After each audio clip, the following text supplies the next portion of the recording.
officially back.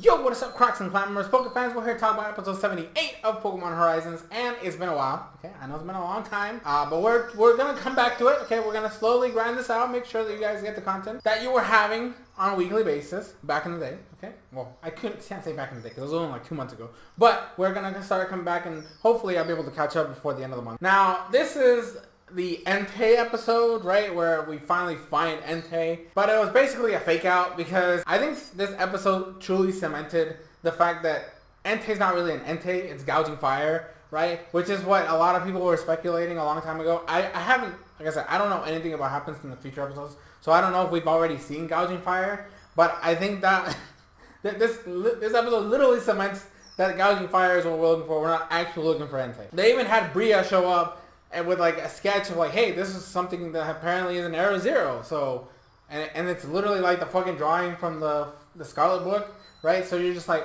okay, so it's definitely Gouging Fire. I still like what they did with the Entei in this episode, right? I like the fact that the Legendary Beasts were showcased.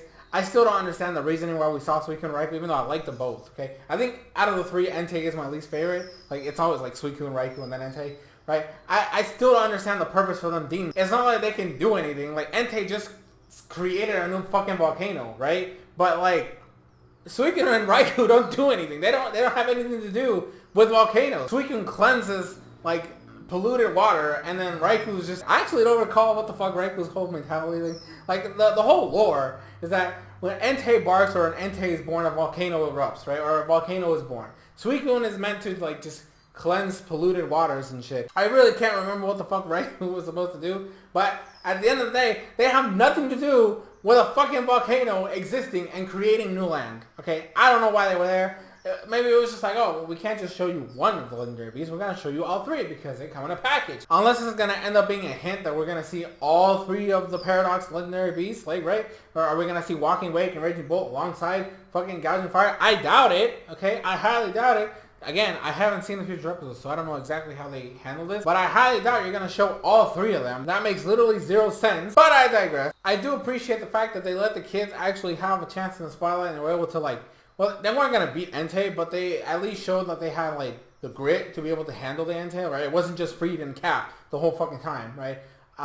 So that at least I was happy that they're giving the kids more time to like grow and get stronger. And I love the fact that Terapagos is like hinting, like from the get-go, as soon as we find Entei, that you're like, Terapagos isn't vibing with this Entei as we expect, right? Like that's like the first clue. They were like, I don't think this is the right Entei.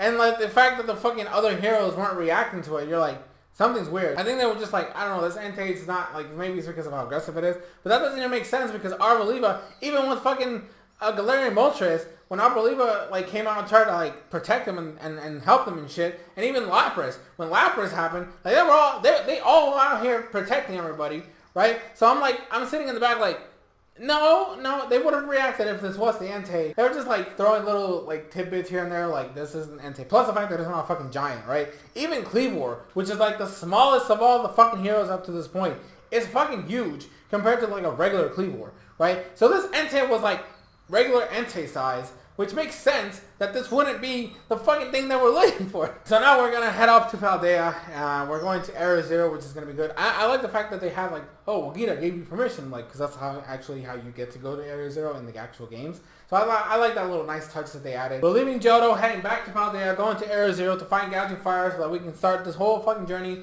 of like going after Rayquaza and getting to Rakua at some point, right?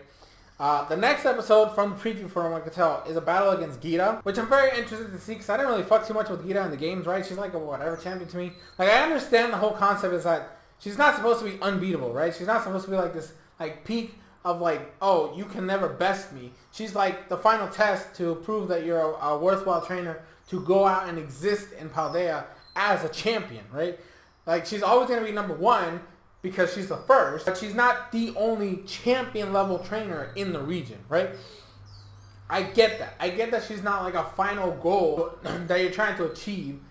I just felt like I expected more out of her, right? She's not like the worst champion. That title, I still give it to Diantha, right? But like, she's definitely down there in terms of like the champion level tiers and shit like that. So I'm looking forward to that episode, which I will watch probably not, maybe tonight or tomorrow. I'm not sure, but you're not gonna get the episode review until probably Monday, because tomorrow is Rejuvenation. So I did schedule a live stream, so hopefully I'll see you all there, and we can have some fun. I did make it earlier, and I'm gonna do my absolute best to actually be here on time for that stream, because I scheduled it. Okay, I need to be on my A game. Okay, I gave you guys like 2 days in advance.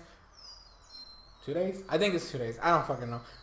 But I hope to see you all there. So that's it for this episode review. Hopefully you guys enjoyed it. Leave your thoughts and comments in the comment section below. I have been your boy, SoresanCrockxen, and I will see you guys in future videos, streams, shorts, and everything in between.